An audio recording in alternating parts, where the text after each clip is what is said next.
Hi, this is Tim of the 1916 Company. Welcome and thanks for logging on. If you love this watch, email us, Team Mosso at the1916company.com. It is in the description below. Your purchase and pricing email question line for buying this or any watch you see on our platforms. Reach out to us for pricing at tmosso at the1916company.com. Today we discuss a watch that I have heard of but never encountered firsthand.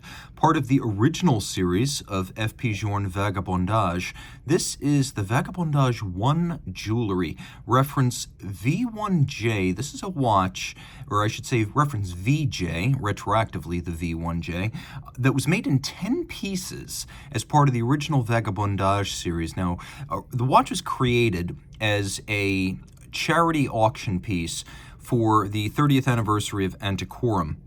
Originally conceived in 2004, the watch was made in white gold, rose gold, and yellow gold for the auction, but production models, albeit in limited quantities, followed, including 69 in platinum and 10 in platinum that were fully gem paved, and this is one of the 10. So the watch is a kinder gentler size of Vagabondage, being about 34 millimeters wide, not inclusive of the crown, 7.6 millimeters thick, and 43.1 from lug to lug with an 18 millimeter spacing between the lugs.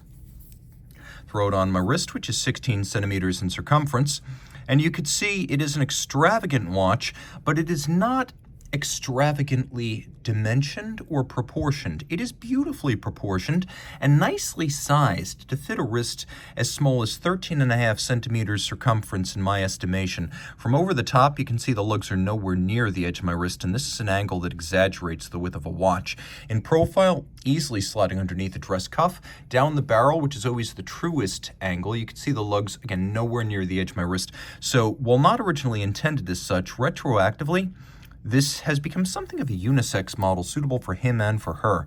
The strap, large rectangular scale alligator leather, large symmetrical scale, and you can see large, rectangular, and symmetrical, all those qualities in combination, indicating a very premium cut of the beast.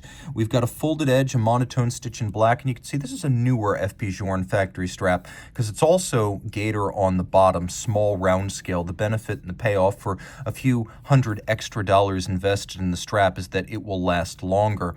We also have pull tab spring bars, so you can pop the strap out of the case without recourse to a tool. The buckle is specific to the model, and you can see it too is paved with baguette gems. The buckle is made, however, of white gold because for mechanical precious metal, oftentimes gold is preferable to platinum.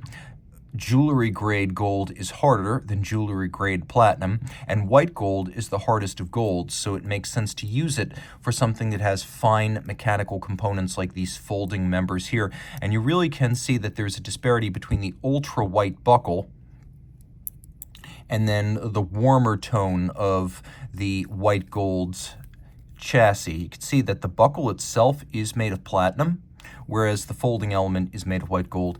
You can also see here the maker's mark of Eleanor, which was a Paris metropolitan area case maker that made Journe's cases from his pocket watch era through his wristwatch making days up to about mid-2008. So you have the Eleanor maker's mark, and then you also have the French double eagle hallmark, which is why you have both Swiss and French hallmarks on this Swiss watch. And the same is true on the case. Because the Eleanor cases were discontinued roughly mid-2008, they are considered to be a discontinued and collectible item. Just to demonstrate, you can see also Eleanor's maker's mark and the double eagle here with the Swiss hallmark at the opposite corner of the case. Now, this watch is paved with gorgeous gems, which you can see are exquisitely cut and invisibly set, each one with multiple facets. The manual cutting and setting of the gems, an art in itself, actually several arts in themselves, adding to the exquisite level of hand craftsmanship that goes into this watch. Journe's distinctive crown knurled with a double dimple aesthetic. It's the most distinctive unsigned crown in the world. The dial features a sort of granular texture outboard, and that is white gold. And then you can see we have plates in polished steel held on using dial side screws, another Journe styling element. But you will note it does not have the name. There is no FP Journe unvented et fecit doesn't say he made it or invented it, because the original Vagabondage was built using a complication that Journe had originally designed for a client wristwatch in the 90s called the Carpe Diem, that were called an old Breguet and Audemars Piguet wandering hours complication that was used in the 20s and the 30s. And so the hour wanders while also acting as the minute hand. So you're looking at 2:15, and now you're looking at 2:20 right there. So the complication was from a client watch that was a private commission in the 90s, but the reason his name is not on the dial is because the driver movement itself was a form movement made for a client, a corporate client, that ultimately never used it. Journe bought back the rights. It's widely speculated to have been some sort of Cartier CP Tortue model, and so the movement is sized and shaped for a 90s Cartier Tortue. The reason that his name is on the back and not the front is because he did not find Cartier's chronometric requirements to be quite the equal of his own, so he didn't want to put his name on something that he didn't feel kept chronometer grade time. And while that was rectified with subsequent Vagabondage movements, the one uses his original 90s tractor caliber, and so the only place that says Journe is on the reverse, on the movement and on the case back.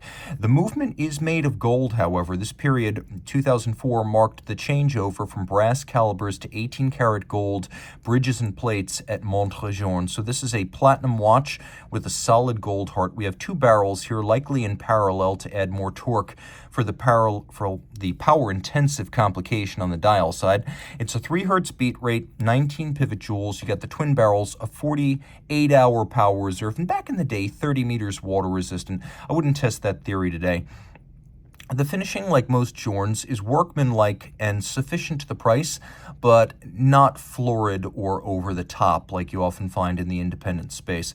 You could see handsome stripes on the bridges, solarization on crown wheel as well as ratchet wheels, polished screw heads, and then we have a largely machined set of neat and handsome bevels. And Journe has always been all about innovation and less about the finish, a little bit like George Daniels in that regard. Those Journe watches are much better finished than Daniels were.